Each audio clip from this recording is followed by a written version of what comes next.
A little bit about myself as I get into this. So I've been actually in the AEC industry since it's been a while. I started off actually in construction when I was a little young pup. So I've been working with Revit for, oh God, I think more than 15 years now. I think that's actually wrong. I think that was 14 years last year ago, but I've been working with it since Revit release 7 or 8, a while ago. So that's a little bit about me. I am a consultant now, independent consultant based out of the Denver area. I work with people all throughout the U.S. and a few clients even up in Canada. So I do want to talk about what the session is and is not about, because I've taught this in the past and somebody's like, oh, I thought it was going to be about this. I was so disappointed I sat through the whole thing. So feel free to get up and leave if this is not what you think it's going to be. I'm not going to go about the journal files and how to use journal files to troubleshoot sessions. I'm not going to be talking about understanding everything that's going on in a journal file.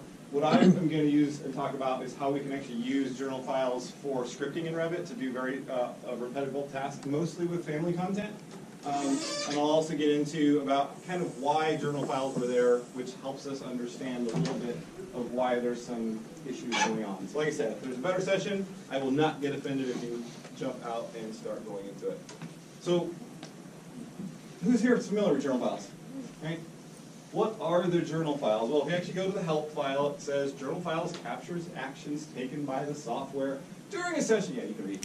So basically what it does is it logs every single thing your computer is doing when you launch Revit and every single action that you do when you're inside of Revit. So that's how, who's called Autodesk support? Oh, can you send us the journal files? Right, that's their default. I just now email journal files before I even call them. Here's my ticket, here's my journal files, here's the problem I'm having. Right, because that's their default, hey, what's going on there? So the original reason why Charles River Software, before Autodesk acquired them, originally created journal files is actually how they were testing the software internally. Right? So internally, they would go through and throughout the day, they go through and they're developing all the stuff. And they want to make sure before they release it out to the general public, what we just changed on the source code, this is actually great. So by default, with that said, the reason journal files are very, I don't know, let's call it a little, they're not stable, but they're very problematic when trying to use them for scripting, is because that's what our Charles River Software, Autodesk intends them to be. So they currently use these. They run thousands and thousands of these every single day, and there's constantly like 300 servers running journal files to do regression testing, etc. inside of it.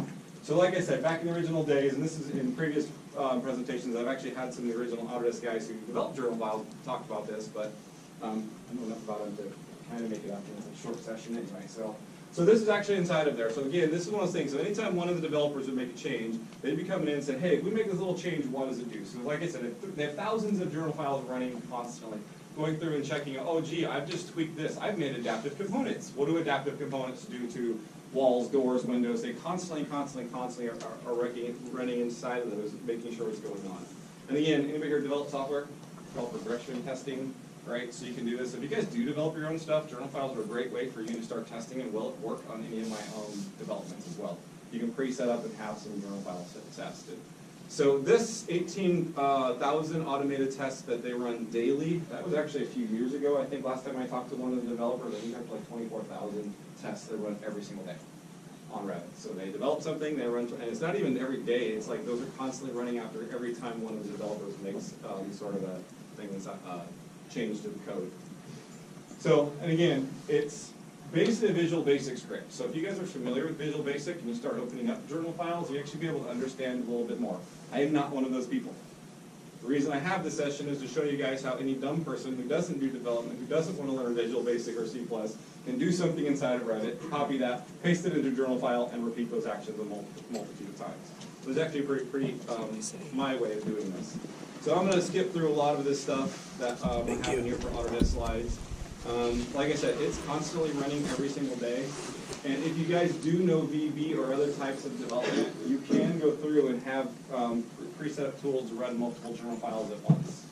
If you guys also do add-on utilities, you can also use Dynamo and other things to actually pull up journal files and start running journal files, or if you're actually doing added development, you can actually say add to the journal file for you guys that develop software, or don't add to the journal file. So in the journal file, just say, hey, this tool was ran, or you can say, hey, this tool ran these 500 things inside of it when you were doing that. So you can do if you guys are developers, you can do that as well.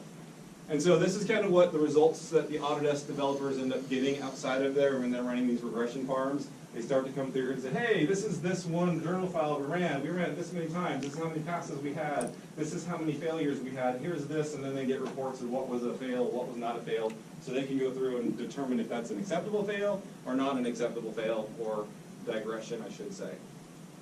So, who here has been using Revit for a very long time, like 5+ years? Anybody ever look at the old disks and or jump drives when we used to get the software? But there actually used to be an upgrade utility upgrade utility for upgrading your families. That was a journal file. Autodesk stopped shipping that about 4 or 5 years ago, and the reason why is they deemed this an unsupported process. So using journal files to do things is an unsupported process. I actually broke a whole bunch of families, not really broke, but I have a couple bugs in some families. And once they found out I was using journal files to upgrade them, they said, yeah, sorry, we're out, it's not supported, we can't help you. So just do understand, this is an unsupported feature of Autodesk that they have. They do not support it. So way back in the day, there was actually a family upgrade utility, which was exactly that, and all of my stuff has been developed basically starting from that utility we had way back in the day. If you still want that, I posted mine up on the Autodesk forums, as well as some other people have posted this for the family upgrade. So it's just the old file I've taken, I've tweaked it slightly over the years to make it work with the newer versions. Anybody here ever done the Revit forum benchmark utility? That's using a crap ton of journal files. So their RFO benchmark utility actually comes in and actually is using some other scripting saying, hey, go do this, open this file, close this file, run this journal on this type of file. So those are kind of the two examples that are out there. If you haven't done it, it's fun. Go to the Revit forum and benchmark your machines. Just kind of fun. Say, hey, look, here's what my machine will do on this. And it's kind of a fun utility to do. So that's the beauty of journal files, is you can literally take a journal file, drag it onto the original Revit model, and make it look like you're working. It works really, really fast. So you can see what took you 2 hours to do actually can be accomplished in about 5 minutes. Makes you feel really pathetic. It's like, oh, look, I'm so proud. I did this in 2 hours. You run the journal file and think before, oh, look, the journal file did it in 5 minutes. Man, I suck. So the way that journal files work is you actually can take a journal file and literally just drag and drop it onto the Revit icon. The bizarre part is, the easiest way to do it is to drag and drop it onto the Revit icon on the desktop. So you need to make sure if you're going to be doing this, you actually have a the Revit icon on your desktop. And if you started it from the original Revit files, like if you actually had 2 duplicates of your Revit file and you started tweaking one, that's where I said you can say, hey, now run that on this Revit file and watch everything you just did. So as long as the original Revit is exactly the same, it will go through and do this. Okay? And again, internal testing and unsupported workflow from Autodesk. I taught this at AU this year, so they made me put that in a whole bunch of times. So if you need to find journal files, this is where they're located. So they're under your local app data under the username, under the Autodesk Revit folder, and then under your product release. So if I jump into here, I have a little shortcut set up. Come on. So I have a little shortcut set up here that will take me to my user, my app data, my local, all the journal files. I think a lot of things that people also do not know is every file you've worked on also gets copied inside of here. For me, it's 99% families, because that's what I do for most of my clients, is I create content. Occasionally, I'll actually get an RVT. So Revit actually duplicates what you're doing and puts it into this folder. Who cleans this folder out regularly? If you do not, I highly suggest it. I have seen this folder get up to 90 gigs on clients' files for each release of Revit. I've had somebody like, man, my hard drive's full. I keep going and emptying the temp folders. Like, yeah, you cleared out your journal folder? So what? So, and especially if it's also a shared computer that 3 or 4 people get on, then they each get about 30 or 40 gigs, it can fill up a hard drive pretty dang quick. So it does make a copy with a date, so it does give you a daily copy of the file, down to the minutes and seconds. I have any file you worked on, so you can see there's quite a bit in my 19. It does give you all these DMP files that I honestly have no idea what those are. You send them out of this, like, yeah, those don't do us any good, but nobody will tell me what they actually are. Then way down at the bottom, you'll actually get these files that are just called journal with some numbers on it. So this is every time you open up Revit, this is your journal file. If I go in and double click on one of those, it's going to open up every single thing going on inside of this journal file. So it tells you everything about your computer. This is what Autodesk uses it for.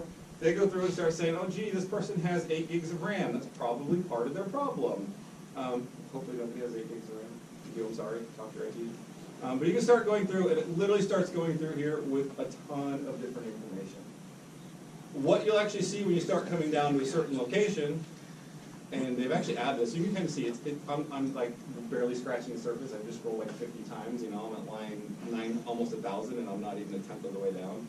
What they did add in one release of Revit is they did put a whole bunch of asterisks once the user starts doing something, which is actually kind of really nice. They did not have this in old journal files, so if you want to get down to all the real crap, if you just start going in and hitting a whole bunch of asterisks, it'll start coming in and tell you something. The other thing that's actually really cool, if you've ever tracked journal files over the years, journal files also will show what add-on utilities you've got loaded in your project. It's actually funny, over the years, more and more of the commands are becoming add-on utilities. So a lot of people don't know that the base development of Revit, they're actually stripping out the old core stuff that Charles River Software had, where everything was built into it, and they're making more and more of the utilities add-on programs, which you just don't know because they launch automatically. And you can actually see it saying, loading add-on utility dimensions. Wow, I don't think that's actually one of them, I just threw it out there. But if you actually start looking through, you'll start to see each year more and more of the default tools are actually add-on utilities to the base program. So it's kind of interesting if you start spending some time going through it. But you guys start to see, I come down here, and it's going to start saying, gee, here's what's happening, here's what people are doing, here's the build, and you can start seeing, man, here's the very first thing I did in this file. I went to the 3D view. So it is literally logging every single thing that you do. So for me, I happen to go to the 3D view, then I went and go to project page, so after I opened up a 3D view, I decided to go back to recent files, and it just starts coming back through here and just literally logging everything you're doing. Like I said, it starts to do it below the 2 lines of asterisks. So if you really want to start getting into here and start diving through what did I actually do versus what the heck is loading up on my computer, just do a search for a series of asterisks, and that will jump you down to what you're doing. You'll see that everything is also dated inside of here. Yeah, it doesn't really matter. What you're truly starting to look for is the things that actually say like journal data, whatever happened. So this one I happen to go select doors, whatever. So you can kind of start to see as you go in, talks about the peripherals you have, and then it'll start going into, oh, here's the command you actually did. I actually used purge. Whatever it might be, okay? Tells you the times, the dates, the seconds you actually use those commands as well. Now, in order to actually start using and utilizing journal files as a script, I start with a template file. So for me, if I actually go back to my nice little folder here, go back, I come in here to my little data sets. I happen to have this one I call script template, okay? Like I said, this has been developed from the original one we used to get back in from Autodesk when they shipped it to us. There's a lot of things going on inside of here. There's a little thing where it's actually calling up the list file, and I'm going to talk about that in a minute. And then there's just a whole bunch of things that basically say, hey, go down and open. But basically, my template file, I've added this. Anything you want to do that's custom, insert it between these lines. Okay? So this is my script starting point. When I'm going to show you in a minute, I'm going to run a journal file, copy what I've done in the journal file, paste that stuff in here. Now I've got a repeatable command for doing anything I want to do. Okay? So that's your journal file. I will always start from this. I open up the other original journal file. If I wanted to go open up that default 3D view, I could come in here and say, hey, gee, let me go find, where was that? Journal active, quick access toolbar. I'm going to find something else down here that makes a little bit more sense. Well, I really liked going to the project page of this day. Yeah, and now I'm done. So I opened up Revit, went to the project page a few times, and then closed out of it. Nice, that was a terrible journal file. But let's just say I wanted to go back to the project page. I can come down here and just start copying all these lines. I could technically grab all of this information here, but really all I need when I start looking in there are things that basically, go back one slide, is that says, hey, here's the journal command, then I did that command and successfully completed it, or any possibly other options I chose in between. All of these dated lines would be anything that has the apostrophe in front of it. You can feel free to copy it, but it doesn't do anything when you're trying to run a journal file as a script. This is just a report. I'm a little OCD. I can't just copy that stuff. I know I work with other people who use journal files and scripts. Like, yeah, I don't have time to take that stuff out. I'm just copying and pasting. Yeah, my brain doesn't let me do that, so it's like, no, I can't do that. Okay? So literally, I start with my template. I open up a journal file. I copy what I have. I paste it inside of there. Okay? And I'm going to go walk through all this in a minute. What needs to happen, though, is at the very beginning of that journal file, I told you it was calling up a little list, right? So if I go open up my template, which I believe I still have open, up here in my template, where my mouse goes, there it is. So in my template here at the very top, it's actually telling it to go look for an input file. This is simply a TXT file that is going to list all of, in this case, families that I am looking for. So I have a nice little TXT file, you can see over here in my PowerPoint, that tells me where they are in my server and or my machine. So I'm going to my D drive, my Revit family, my 2018 opening, and these are the families I want to run this file on. okay? But how I create that file is I have a simple little BAT file that basically just says, this last line here, go create a list and call it this. So my last little line there, it's saying, hey, I forget what directory B is, I forget all of these, you can look them up, I forget they are. Basically it's saying, hey, grab anything that's an asterisk.rfa and push it out to this. One of this is the folder structure, one of this is the subfolders, and one of them says overwrite. I forget exactly. I should know all that, but it's been a while since I actually wrote this. If anybody wants to throw it out there, feel free. Read subdirectories, timestamp. No, T's not timestamp, I think it's overwrite or something. B is just give you the path, not all the extra jumbo that it. That's brief. Yeah. Yeah. Brief does that. Yeah, so there you go. See, I look this stuff up because I don't do this on a daily basis. Like, oh, what is that again? Okay. So basically, if I go back to my little folder where my data sets are and I start looking at this, that's this little BAT file here. All right. What I've also done in this BAT file, really, you cannot zoom in or out in Notepad? Nope. Wow, that's why I have Notepad++. I was going to make that bigger, but I opened this in Notepad. So what I've done at the beginning is I also tell it to delete any backup files I may have. So I'm coming in here and I'm saying, hey, delete any backup files you may have. Also go through and delete any journal files you have. Sorry, the backups are up here. These are my backup files, so go delete any backup files. Be careful if you're stealing the script from me. If you have any families you name the .0 in them, it's going to delete those. Don't delete those out of your folder. I had one client do that. Everything you have like a .0 and like, well, I ran your script and it's deleted out my family's crap. Hopefully you back out. So for me, I don't ever name anything with a .0 because Revit can possibly see that as a backup. And then I also tell it to delete any journal files because as you run a journal, it generates a journal. Kind of sounds funny to me. And then if you are on a network environment, it will also then put another set of backups in there. So you get a backup of the RFA, then you get an additional backup of the RFA that actually has the yearly date on it. That's only if you run it in a network environment, which I'm not going to do here, so it doesn't matter. And that's also dated, so this would probably be saying 2019 right now, because we are in the year 2019. So I'll say that. And then basically, like I said, that's just saying go push this out. So if I copy this, I'm just going to copy this VAT, I'm going to take it into my 2018 files here, and I paste this in. When I run this, what it's doing is it's going to create that file I told inside of there, and it's literally just giving me a list of all the families inside of here, and possibly inside of the subfolder. So if you have them here, you have them in a subfolder, that's what it's going to start listing for you. Okay? So that's the files that you are going to need to do this. You got to have this file, which will generate this file. I've done a few additional things in telling you to delete backups, because I don't think I really need to do things to backup files. And then I ran, the reason why I ran it to get rid of the this line here of the delete the additional backups is the fact that I rerun it when I'm done to delete all the backups that the journal creates, delete the journal files that it creates, and then also delete any of those network backups as well. So I run the file twice just to clean it up. Then once you copy that text, once you pasted it in, to run it, you literally just take whichever script you're going to run, whichever one you want to do, drag it onto the icon. And then, take a nap.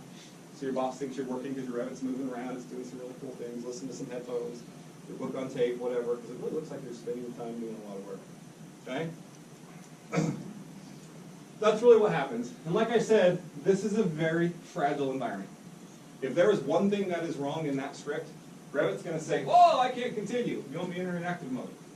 This is why Autodesk sets this up. So one of the things that I do is I'm a little bit type A personality, like everything be saying. Like I will go in and set up all my dimension styles and all my families to be the same.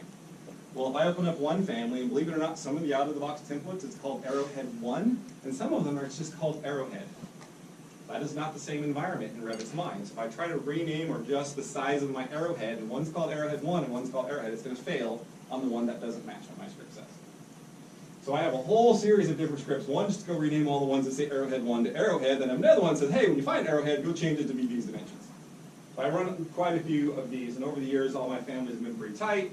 I can keep running any side of this. But this is interactive mode. Anybody ever wanted to run Revit with no add-ins loaded? I know StanCheck has a beautiful tool out there and everything. This has been my hack way to do that. I purposely have a journal file I know will fail. It can fail because it can't even find the file to open. Then it says, hey, I need to enter interactive mode. Sweet. Now I'm in Revit with nothing loaded, no utilities on. So it's my little hack to that. I know Stantec was nice enough, Bob works with Stantec up front, to create something and put it out there online for everybody. But this has been my hack to do that for a very long time as well. Okay, so like I said, why do these fail? Sometimes, and this again is all based on the Autodesk stuff, they can actually have it fail based on the fact that on screen, the color changed slightly. I don't care about that. I'm never using it for that situation, but those are some of the situations. If you're doing any sort of like selecting on the screen, gee, in one of our regressions we went through, we picked something on the screen, if that something is not in, not just not there, but not even in the same location zoom-wise on the screen, it will fail. So if you have hand and you picked on the screen, it picks where you are on the screen, not where the hell you are in the model. It will fail. Okay? And then also, if it has a different output, gee, it was expecting 2016, and you get 2015, then it considers that as a fail as well. Okay? So that's why you were going to get these things happening inside of there. So I'm going to talk about just defaults that I use. I use these all of the time. Actually, the one I set up this morning is not even inside of here. How many people go to Windows Explorer, go to their, that's not what I wanted, go look at their previews and see this? Am I the only person that pisses off? All right, for those of you laughing, you know exactly what I'm talking about and how I'm using it, right? Somebody didn't go in and turn off the frickin' visibility graphics of the dimensions and the reference planes, so your preview is basically simply doing that. Right, so what I actually did, if I go back one folder, I have one in here literally called reference planes off. That's all I did. So I took my little template, got all the stuff up at the beginning that I don't really care about 90% of the time, and then down here, listen, see, this was so old I don't even get it. Between the asterisks, I copied this out of one family I ran, and I pasted it inside of here. Okay? Just go into VG, go to the annotations tab, uncheck the annotations, turn off. And I'll show you that here in a second, but I want to run this real quick first. So I'm going to get rid of this journal file. I'm going to come in here and copy this over to my little 2018 folder. I'm going to paste it in. Reference planes off. I've got my little family list running here. I'm going to make sure I'm not doing any in the OG folder. I think I turned that off. I did. We're good. And then I am going to go down to my desktop. Open this back up. See, I hate when I do this in show mode when I'm doing this. I have to escape out of that and come back into that. So I'm going to take this, reference planes off. I'm going to drag this to my Revit 2018 icon. And then I'm going to look like I'm a really, really fast worker. Right? So every single one of those families, somebody just did not go in, turn the visibility graphics off. This is a script I run for every single one of my clients. Because it irritates the crap out of me when I go to a client's office and I'm trying to see what their generic annotations, their detailed components, and all this stuff is on. It's like, are you serious? Really? Really? So, yeah. See how fast I am? It's really nice. Could you include option to save with an updated preview? Mm. I mean, in the script, would you include? The one thing I've not been able to figure out to do is how to do like a save as, and then save it as with an additional file name. If you knew VB scripting, you should be able to do that. That's not something I know, so it's not something I've been able to do. Like I said, this is Revit scripting for dummies. Yes, I can create programs and stuff, it's just I don't know VB that well. But now you can see, I've got all these backups and these additional journal files. So again, why I said I rerun my little BAT file is simply I'm using the beginning part of that, just to clear that stuff out. Get rid of my backups, get rid of that stuff. I don't want to go through and do a search, *.00, no, I don't do that. I just run this little script. And now when I look at it, look how much prettier they are. Oh gee, all my family, oh, and this couple. But you can see the majority, I don't know why I missed those two. But the majority of my families now are saved with a pretty preview. Okay? Yeah? Can you automate, I've never tried this before, can you automate a journal file running with Task Scheduler? In other words, specify Revit EXE and the argument as the journal file? That I'm not sure, because for me, I always just drag the journal files onto the icon. I'm sure you could do some sort of other VB script that said, okay, run this file on Revit. Yes, I'm pretty sure you could. So this is why in the past, when I was like AU and stuff, I had Zach Crone with me, who's very intelligent. Okay. Oh yeah, you just do this, and he lists out the line of code. I was curious, I never tried it. So for me, I'm not 100% sure on that. But kind of nice. So how did I do this? How did we get this set up? So I'm actually going to go back to my journal folder. Here, I'm going to go to this journal folder. I am literally going to control, that's 2019. I just did that. That's fine. We'll do 19. I'm going to close 19 to start with. And then I'm going to Control A, and then I'm going to do Shift Delete. Control A, for those of you who do not know, is Windows Select All. Shift Delete means do not put it in my recycle bin. Just get rid of the crap. So Shift Delete if you're on a local drive. Right? Completely blank Revit folder. So what I'm gonna do is I'm gonna open up Revit 2019. Actually, should have left it open, but I wanted to see which journal file I was in. And right now that I've done this, if I go back to that folder, you're gonna see that Revit's already generated a journal file and it's starting to fill out that journal file. Okay? So as I'm opening, as Revit's doing this, it's logging what all the added utilities do I have inside of here, which I have quite a few. What's going on with my machine, what printers do I have hooked up, et cetera, et cetera. What's wrong, what can it find out? And then I'm going to literally go open up a family, go to VG, turn off the visibility graphics, close family. That's all I'm gonna do. And then I'm gonna close Revit, and you'll see that in that journal file, it's going to log everything that I've just done. This is all I do over and over and over. The thing that I have learned when doing a lot of this stuff is to not select things on screen and to not use 2-key shortcuts. Actually go to the command button. Because it'll fail as well as if you use a 2-key shortcut and somebody does not have that 2-key shortcut on their machine, it will fail. Okay, so Revit's open. Sure, I am going to go to open. That's models. I love the fact that models do not give you, yeah, they do give you RFAs 19. I'm going to go browse to this folder because I have it here. No, back. Data sets. I'm going to copy that over there so I don't have to go browse through all those folders. I'm going to go into the 2018. I'm going to grab this file, say open. It's going to upgrade it. I'm okay with that.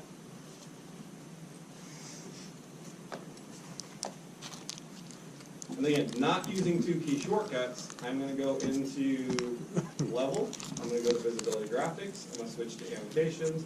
I'm going to uncheck this. I'm going to say OK. I'm going to say save. I'm going to close out of Revit. Whole lot of difficult work there, right? Now when I go back to that journals folder, here's my journals file. I'm going to wait a few seconds because Revit's still technically closing down and writing to the journals file. But I'm going to go open up this journal. I'm going to go do my search for my whole bunch of asterisks.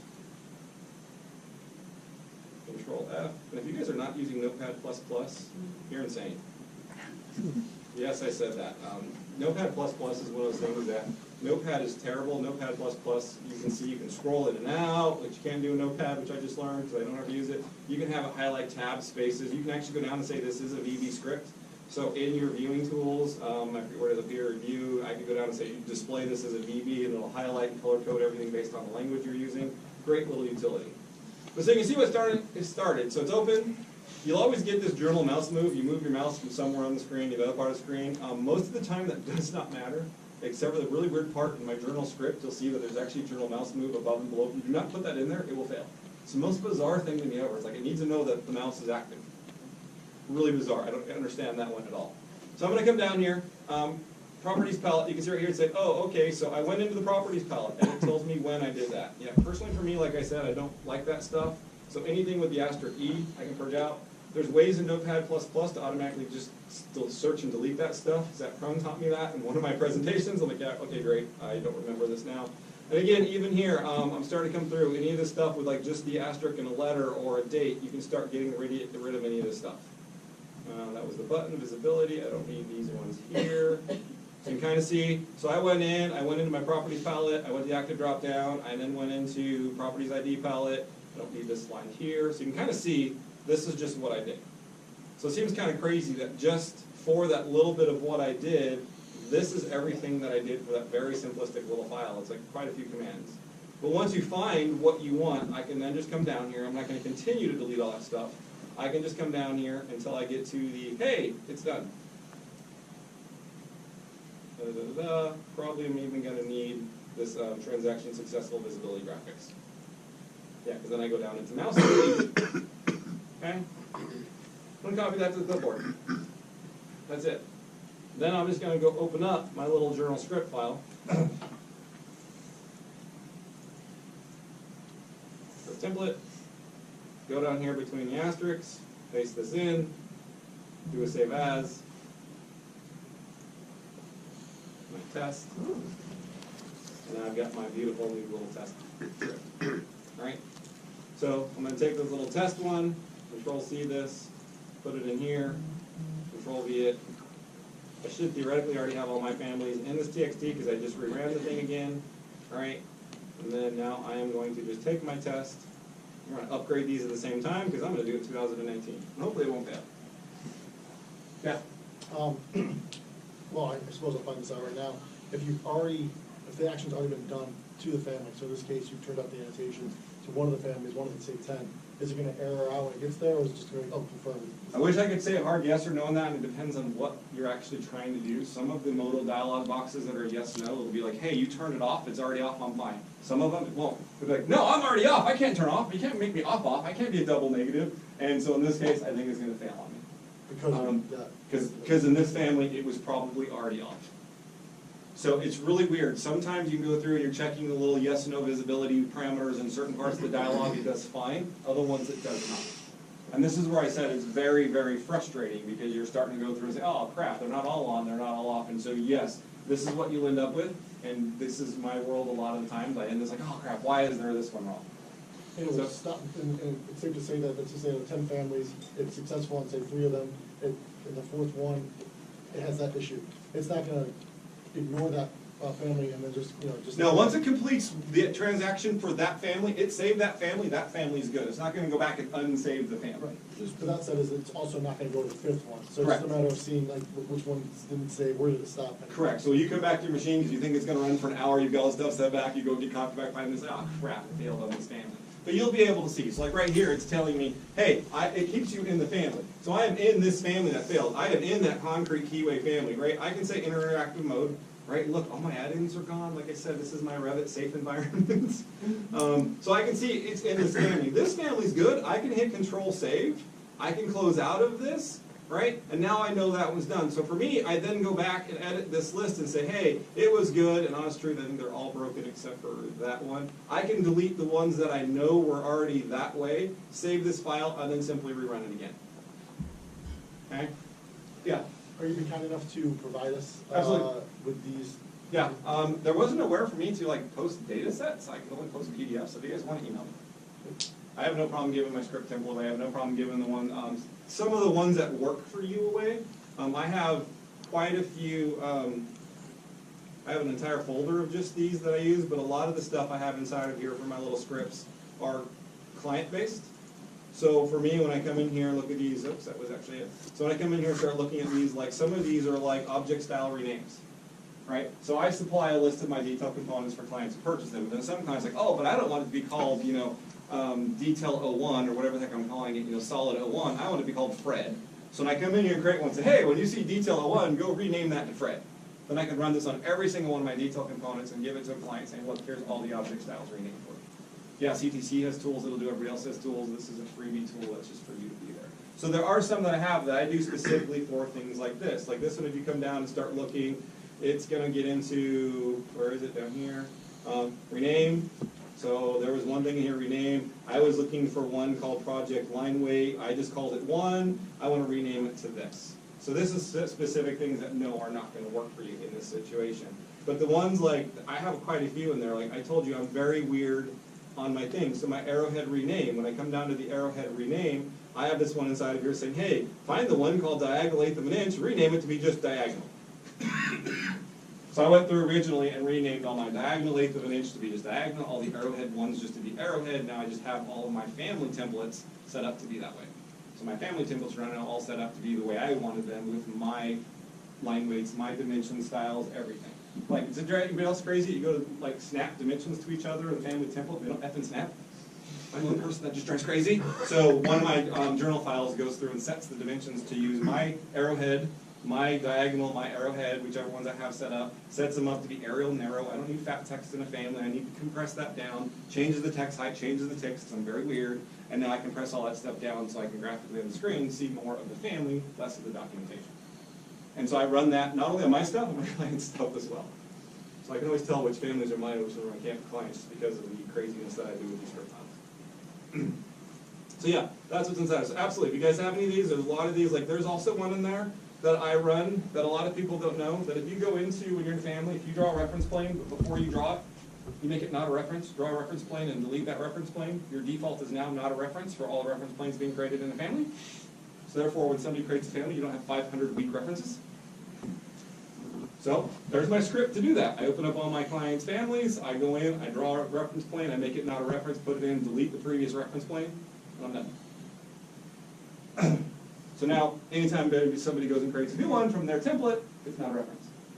So that's what a lot of these ones are inside of here. I had one client who wanted all the reference plane subcategories when we got that in 2017 Revit. So there's a not a reference subcategory, so I added new subcategories inside of that reference plane and there's left. The other thing that you're going to find that's weird about this also in Revit world is detail components and not necessarily detail components. Generic annotation families are different than 3D or 2D families because there is no model tab. Even though it's called the annotation tab, I will have to set up something different for generic annotation families versus 3D families because they both have an annotation tab. It's not the same thing, Revit. So there are little things like that, like you might see me have one here called details and one called 3D. So for 3D families, you do this, like here. Subcategories in 3D versus subcategories in detail components. It's a different thing inside of there that I had to go through and break that. So I've got detail components and I've got one of this, but yes. Okay? So does that make sense? So we went through here, we set this up, I deleted the ones that I thought weren't going to work. Then I'm just going to come back inside of here, try this again. Try it in 19, and hopefully I chose the one that actually had the reference planes turned on. Yeah, like I said, very fragile environment, if it doesn't meet exactly, and some of the modal dialog boxes you check and uncheck works. The other thing I found out about a lot of these dialog boxes, and maybe I should have done that here, is a lot of times when I click into a dialog box, and I'm going like visibility graphics, sometimes I'll click a tab, click back to another tab, because ironically it sounds stupid, but if you just go to the tab that's open, Revit doesn't necessarily know that tab is open. So I'll click from the model categories tab to the annotation categories tab, only to click back to the model categories tab. And doing that will make them be a little bit more, or a little bit less fragile. So I chose one that wasn't the right one, so they're all turned off, I think. Go back to still the original one, then I'll put them in there, and it should work. Close this, no save changes. See, I have the original, so I can just overwrite them all. Delete. Grab the originals. Or I won't. Can I do this? Yeah, go copy the original files over here. Control-V, go to families. That's why I'm in a completely separate folder. You will see that, oh, also when I do this, I usually copy this stuff all to a separate folder, so if I do crap like this, I'm not taking an entire client's off. I learned that with the deleting all the asterisk zeros. Yeah, I learned that quickly with one client, and we had to go to IT. So yeah, I just deleted everything off your server, about 50%. Can we please? Yeah, but these ones actually have mods. I'll choose something different. Because these ones actually do not have all of them. Why are all... That is very weird. So I really screwed myself because I moved them this morning as opposed to copying them. Sweet! So I deleted all my 2018 components. I will be getting back to the backups when I get back to the office on Friday. Just grab a few things. Gotta love it when I do that in a session. Yeah. See, I did that. Move to, not copy to. Dang it! So like I said, another one that I might run inside of here would be like set up the dimension styles or things like that. So these are the tools that I use often, and it's just going into those journals, copying them, and setting them up. So I've got 5 minutes, so I'm kind of just going to jump ahead here in the PowerPoint, which I also have to close. Journal file data sets, go back to the PowerPoint. So anytime you use this, now this can be ran on projects. It is a lot less stable running it in a project environment than it is a family environment. 90% of what I do is I run this in a project environment, or I mean a family environment rather than a project environment. And the reason for that is when I start getting into there, the reason I don't do that is in the project environment, especially when you start getting into work shared projects, it's almost impossible to get a journal file to run. Because work set dialog box come up. You maybe get a dialog box that says, hey, I can't find the XREF links or all the linked files, blah, blah, blah. All those dialogs that pop up at the beginning more than likely will cause it to tank on a project. On standalone projects, I've been successful running it, but I've really not been that successful creating something and running it on network environment labs. So not really going to work for that. Like I said, 99% of what I do on this is using it just simply for dealing with families. This is how I upgrade my families every year. From 18, I've been doing this since Revit 8, upgrading from 8 to 8 to 9, 9 to 10, etc. So going through and doing that to upgrade, that's definitely where I start doing this. Like I said, turning off the reference planes and families, that one drives me crazy, the not a reference. Renaming view types, I also hate the fact that all the views say elevation 1. Why? why does it say elevation? Why doesn't it just say elevation? Yeah, I'm a little type A. But dimension sets, purging, I can use this for auditing and purging families. I do that every single year. I audit it, I open it up, I purge, it'll purge it all out. So little steps like that when you start getting into it. So any other thoughts or questions? I got 3 minutes left. Autodesk purging is actually a journal file that they run when you run that command. I did not know that. We found that out a couple of years back when we were digging into trying to figure out how to write our own purge command. So it's actually a journal that they're pulling up? I'll have to go through and see if I can figure that one out, because I did not know that one. First of all, this was awesome, well done. Thank you. Question though, so I know this wasn't about troubleshooting things like that, but I would be curious. You know, it's pretty common for staff to do work and for whatever reason, it's not saved, yada, yada, right? If you're able to, you know, go back in time to that morning, right? So the assumption they've been working for a couple hours, they woke up, you know, and let's just say that you roll back to 8 in the morning before they started working, whatever, it is, right? Or that roll back, technically you could go to their journal file, right, and then apply, so as long as you, let's just say that, again, whether or not Revit carried out, whether or not they forgot to save, so as long as you go into, say, the journal file, see what they're doing, and with the assumption that you can isolate the error and like stop there, or like stop a couple commands shy of whatever generated the error, or whatever, I mean, in theory, you could apply their efforts over again to the model, or not.